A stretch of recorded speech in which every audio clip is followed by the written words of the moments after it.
तो आज हम पढ़ने जा रहे हैं श्री माधवराव सप्रे जी द्वारा लिखी गई एक टोकरी भर मिट्टी कहानी, जो हिंदी की बहुत शुरुआती प्रारंभिक कहानियों में से एक मानी जाती। ये कहानी बहुत अच्छी है।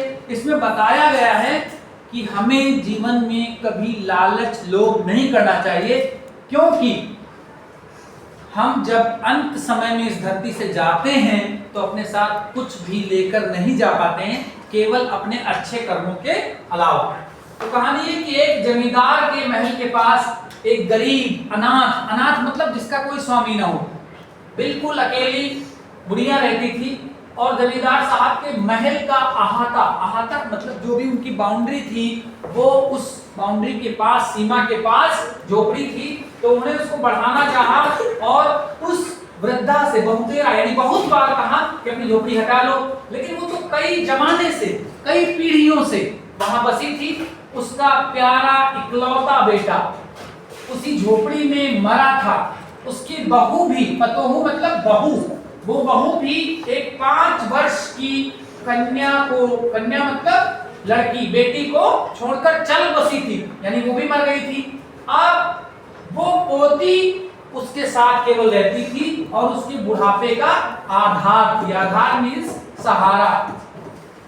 जब भी उसको अपनी पूर्व स्थिति का मतलब पहले के जीवन की, पहले की जिंदगी की याद आती थी तो दुख के मारे वो रोने लगती थी। और जब से उसने सोचा कि जमींदार साहब एक झोपड़ी पर कब्जा करना चाहते हैं, तब से वो मृतप्राय हो गई। मृतप्राय का मतलब होता है मरे हुए के समान, मरे हुए जैसी हो गई। बिल्कुल ऐसा लगता था कि निराश मरी हुई जैसी हो गई है।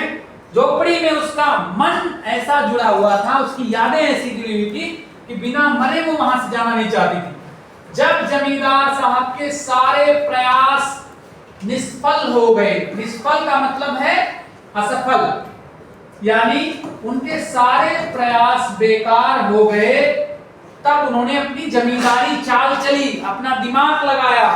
बाल की खाल निकालने वाले, बाल की खाल, अब देखो ये हमारा बाल है, इसकी स्किन कोई निकाल सकता नहीं। इसका मुहावरे का मतलब हुआ कि छोटी बात को घुमा फिरा कर, है ना, उसकी तह तक जाकर उसका उल्टा सीधा मतलब निकालने वाले कौन? वकील लोगों की थैली गर्म करके, यानी रिश्वत देकर उनको घूस दिया और अदालत में झूठा मुकदमा करके, झूठे कागज बनवाकर उस झोपड़ी पर अपना कब्जा कर लिया। कब्जा मतलब अधिकार। बेचारी बुढ़िया वहां से रोते हुए चली गई और थोड़ी दूर पर दूसरी झोपड़ी बनाकर रहने लगी। अब क्या था, जमींदार साहब का उस पर कब्जा हो गया, तो वो उसमें और कुछ अपना महल का करवा रहे थे काम मजदूरों के साथ। तब तक वही बुढ़िया हाथ में टोकरी लेकर वहां पहुंची और जमींदार ने उसको देखते ही नौकरों से कहा, इस बुढ़िया को यहाँ से भगा जल्दी से, क्यों आई है यहाँ पर, अब ये इसका घर नहीं है। तो वो गिड़गिड़ा कर यानी प्रार्थना पूर्वक बोली, रिक्वेस्ट करते हुए बोली, महाराज अब झोपड़ी तो तुम्हारी हो गई, मैं नहीं लेना चाहती, लेकिन मुझे माफ कीजिए, मेरी एक विनती है आपसे। बोले क्या चाहते? बोला कि जब से ये झोपड़ी छूटी है, यानी मैं यहाँ से गई हूँ, तब से मेरी पोती ने खाना पीना छोड़ दिया है। वो छोटी बच्ची कुछ नहीं खाती, मैं बहुत समझाया उसको, लेकिन वो मानती नहीं। वो कहती है अपने घर चलो, वहीं की रोटी खाऊंगी। अब मैं क्या करूं? तो मैंने ये सोचा है कि इस झोपड़ी से केवल एक टोकरी मिट्टी लेकर उसी मिट्टी का चूल्हा बनाऊं और उस चूल्हे पर रोटी बनाऊं। इससे मुझे विश्वास है कि वो रोटी खानी लगेगी। मुझे कृपा करके आप एक टोकरी मिट्टी ले जाने की आज्ञा दे दीजिए। जमींदार ने सोचा एक टोकरी मिट्टी से क्या हो जाएगा, उसने कहा ठीक है ले जाओ। वो प्रिया झोपड़ी के भीतर गई। जाते ही उसे अपनी पुरानी बातों का स्मरण हुआ। स्मरण मींस याद आई, और उसकी आंखों से आंसू की धारा बहने लगी। बहुत ज्यादा आंसू से रोने लगी। वो अपने आंतरिक दुख को, आंतरिक मतलब भीतरी, अंदरूनी, इंटरनल, अपने दुख को किसी तरह रोककर उसने अपनी टोकरी मिट्टी से भरी और फिर बाहर ले आई।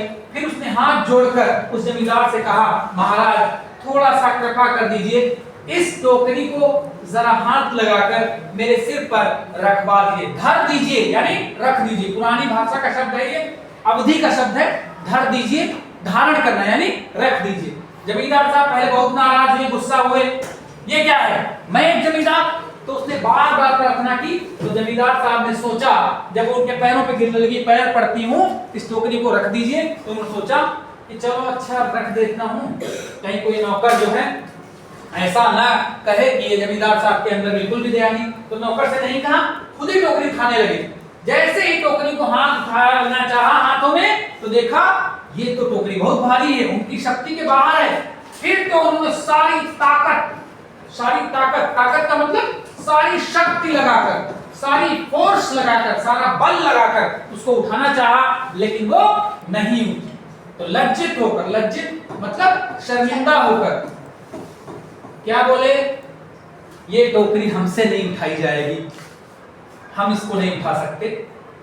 ये सुनकर बुढ़िया ने कहा, महाराज नाराज मत होइएगा, एक बात बोलूं, आपसे एक टोकरी मिट्टी उठाई नहीं गई, आपकी शक्ति से बाहर है, और इस झोपड़ी में तो हजारों टोकरियां मिट्टी पड़ी हैं, और मेरी इस झोपड़ी पर कब्जा करके आप उन हजारों टोकरी मिट्टी को कैसे बोझा उठा पाएंगे? इस पर आपने कभी विचार किया है? आप इस पाप का बोझ लेकर कहां जाएंगे, कैसे करेंगे? ये सुनकर जमींदार साहब जो धन मद से, मद मतलब नशा, धन के नशे में जो गर्वित होकर, गर्वित मतलब अहंकारी, अहंकार में, घमंड में अपना कर्तव्य भूल गए थे, क्या करना है वो कार्य भूल गए थे, वो उसके उपर्युक्त मतलब ऊपर कहे गए वचनों को सुनकर जमींदार साहब की आंखें खुल गई, यानी उनको सच्चाई का ज्ञान हो गया। एक मुहावरा है जिसका मतलब होता है सच्चाई का ज्ञान हो जाना। कृत कर्म पर, कृत मतलब किए हुए काम पर पछताते हुए, पश्चाताप मतलब पछताते हुए उन्होंने वृद्धा से क्षमा मांगी और उनकी झोपड़ी को वापस कर दिया, और भविष्य में कभी किसी गरीब को नहीं सताया। तो इस कहानी से हमें यह शिक्षा मिलती है कि पहली बात, हमें कभी लालच नहीं करना चाहिए। दूसरी बात, कभी हमें किसी गरीब को नहीं सताना चाहिए, क्योंकि एक कहावत है, एक दोहा है, दुर्बल को न सताइए जाकी मोटी हाय, मुई खाल की श्वास सो सार भस्म होए जाए। इसका मतलब यह है कि गरीब को नहीं सताना चाहिए, क्योंकि उसकी जो हाय होती है ना, जो बद्दुआ देता है, वो बहुत ज्यादा भयानक होती है। जिस तरह से लोहार के यहाँ मरी हुई खाल यानी चमड़े से बना हुआ एक उसका चलाता है, धौंकनी चलाता है जिससे आग जलती है, तो कहने की मरी हुई खाल के हवा से जब लोहा तक गल जाता है तो जिंदा आदमी की हाय लोगे तो क्या होगा, जीवन नरक हो जाएगा। इसलिए कभी किसी गरीब को ना सताइए।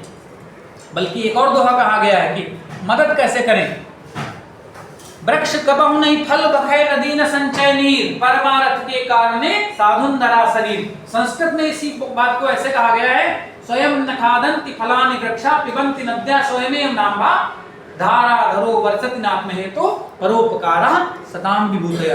यानी पेड़ कभी अपने फल नहीं खाते, नदी कभी अपना जल स्वयं नहीं पीती, इसी तरह बादल अपने लिए नहीं बरसते। इसी तरह महान लोगों की, अच्छे लोगों की जो धन दौलत भी होती है वो दूसरे की मदद के लिए होती है, परोपकार के लिए होती है, सहायता के लिए होती है। तो इन बातों का ध्यान रखें, कभी लालच ना करें, कभी अहंकार ना करें, क्योंकि परम पिता परमात्मा हमेशा सबके साथ है। मैथिली शरण गुप्त जी ने एक कविता में एक लाइन कही है, वो मैं आपको सुनाना चाहता हूँ।